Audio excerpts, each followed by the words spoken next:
Seorang yang sudah sampai usia 40 tahun, maka Allah mengingatkan dia untuk menyiapkan 5 bekal utama sebelum dia kembali pada Allah Subhanahu wa ta'ala. Hati-hati yang sudah sampai 40 tahun, jika Anda belum memiliki satu di antara 5 ini, Anda mesti khawatir. Dan ini peringatan dari Al-Quran. Baik, 1. Qala rabbi auzi'ni an ashkura ni'mataka allati an'amta alayya wa ala walidayya.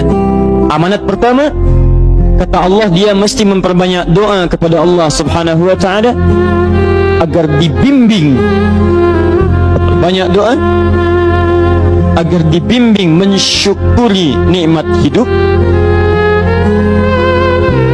plus bisa meningkatkan bakti pada orang tua. 1. Rabbi auzi'ni an ashkura ni'mataka allati an'amta alayya wa ala walidayya. Perhatikan baik-baik. Ya Allah, mohon bimbing saya untuk selalu bisa mensyukuri segala nikmat yang telah Engkau berikan pada saya sekarang, 1, dan pada kedua orang tua saya. Baik, jadi kalau sudah sampai usia 40 tahun, pertama, Anda memohon doa kepada Allah untuk dibimbing terus bersyukur kepada Allah. Ini yang mau saya tegaskan. Lihat baik-baik. Apa itu syukur? Tidak ada makna lain dari syukur yang tertuang dalam Al-Quran dan hadis kecuali ungkapan kebahagiaan atas nikmat yang Allah berikan kepada kita dengan cara menggunakan nikmat itu sesuai dengan fungsi yang telah Allah tetapkan. Misal, kita akan bersyukur dengan nikmat penglihatan mata. Anda diberikan 40 tahun dalam hidup, mata masih bisa melihat. Bagaimana mensyukuri nikmat mata? Kalau Anda ingin syukuri nikmat mata, maka yang paling singkat, gunakan nikmat mata ini sesuai dengan peruntukan yang telah Allah tetapkan. Fungsi yang telah Allah tetapkan. Apa fungsi mata? Masih ingat?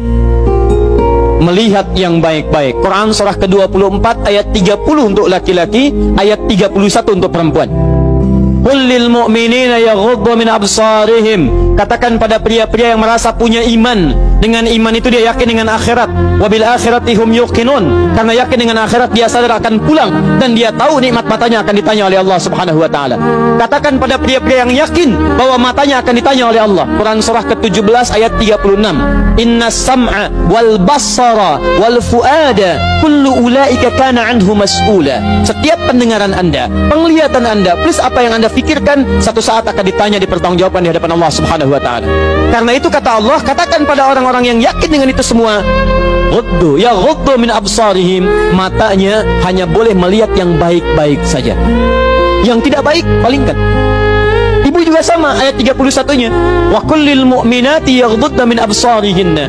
Katakan pada perempuan yang merasa yakin dengan Allah, yakin akan pulang, yakin akan ditanya, matanya hanya boleh melihat yang baik-baik saja menurut Allah. Yang tidak baik palingkan. Di ghaddul basar itu bukan nggak boleh lihat, Pak. Ghaddul basar itu silahkan lihat, tapi ketika yang dilihat tidak baik menurut Allah, maka palingkan dari itu semua. Ini tidak tepat, teman-teman sekalian. Anda hanya mengucapkan alhamdulillah ya, sampai sekarang penglihatan masih baik. Belum cukup. Baik itu dipakai lihat apa? Penglihatannya baik, tapi masalahnya yang dilihat baik tidak. Itu poinnya. Maaf, ada anak usia 4 tahun, Bu, Pak, tidak bisa melihat. Dalam tidak bisa melihatnya, dia masih mau menghafal Al-Quran. Namanya Mu'af. Tinggalnya di Asyut, adanya di Kaira, negaranya Mesir. Matanya nggak bisa lihat, tapi dia sampaikan pada bapaknya, Pak, saya ingin menghafal Quran. Saya ingin menghafal Quran. Kata bapaknya, kamu yakin? Saya yakin. Baik, keluarga sederhana, punya cuman motor yang sangat luar biasa tidak bagusnya. Dimodifikasi dashboardnya, menempuh jarak kisaran 20 km. Datang pada syekhnya, bapaknya kemudian membonceng, muadnya di belakang. Teman-teman sekalian, setiap berangkat datang pada syekh, dapat hafalan baru, bapaknya tulis ayatnya, disimpan di dashboardnya. Di jalan lihat ke sini, lihat ke jalan, lihat ke sini, lihat ke jalan. Muad bacakan ayatnya, bapaknya mendengarnya. Secara singkat, tiba-tiba setelah itu fasenya berakhir, jadilah anak ini hafal Quran. Yang ngantar belum hafal Quran, yang diantar nggak bisa lihat hafal Quran. Saking mudahnya Al-Quran, yang nggak bisa lihat bisa hafal Quran. tapi bapaknya dapat pahala dari transferan anaknya. Perhatikan baik-baik. Begitu dibacakan Qurannya, bagus makhrajnya, viral kisahnya. Begitu viral di Timur Tengah, datang reporter mau wawancara. Pertanyaan pertama, kalau adinda diperkenankan oleh Allah untuk bermohon saat ini, apa yang mau dimohonkan kepada Allah? Reporter ini mengira dia akan meminta doa seperti ibunda Imam Al-Bukhari bermohon kepada Allah supaya Al-Bukhari disembuhkan dari butanya. Bu, Pak, Imam Al-Bukhari itu dulu buta. Butanya permanen. Dilahir 2 tahun ayahnya meninggal, 4 tahun buta permanen. Nanti ada satu kejadian di situ yang dengan kejadian itu ibunya berdoa kepada Allah, anaknya menghafal Quran sampai di surat Qaf, ya, ayat ke-22. Anaknya murajaah ayat, ibunya memohon kepada Allah sambil menangis, sambil tertidur, sampai tertidur. Disitulah kemudian terjadi sesuatu yang luar biasa. Seketika Allah sembuhkan Al-Bukhari kecil, matanya bisa melihat kembali. Karena kajian kita bukan di sini, lain waktu nanti saya terangkan. Anda yang punya kitab Fathul Bari, Syarah Sahih Al-Bukhari, beli jilid pertama, kitab Muqaddimah, halaman 634, paling kiri, paragraf yang ketiga, baris 1 sampai dengan 9. Anda temukan kisahnya. Nah, reporter ini mengira ini Mu'adz akan minta kepada Allah seperti Al-Bukhari kecil memohon kepada Allah, matanya bisa melihat lagi. Ternyata lihat baik-baik. Kalau saya diperkenankan bermohon kepada Allah dan permohonan saya dikabulkan, maka pertama saya akan mohon kepada Allah untuk tetap membutakan mata saya sampai dengan kiamat. Ya Rabb, mohon butakan mata saya sampai kiamat, karena dengan buta mata ini saya bisa menghafal Quran.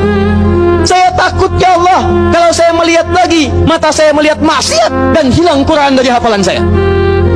Anda bisa bayangkan, anak kecil 4 tahun, mata nggak bisa lihat, digunakan menghafal Quran. Dan dia takut kalau melihat matanya dipakai maksiat. Antum dikasih 40 tahun. 40 tahun, lebih daripada 4 tahun, lebih dari 14 tahun. Anda sampai 40 tahun, dipakai mata. Dipakai apa mata Anda sampai dengan hari ini? Berapa maksiat yang telah Anda kumpulkan dari mata Anda itu? Mungkin wajar, jangankan hafal, baca masih sulit, lihat mushaf masih enggan, membaca masih susah. Kalau Anda sulit berhadapan dengan Al-Quran dalam pandangan Anda, tanyakan pada diri Anda, dipakai maksiat apa mata ini selama ini?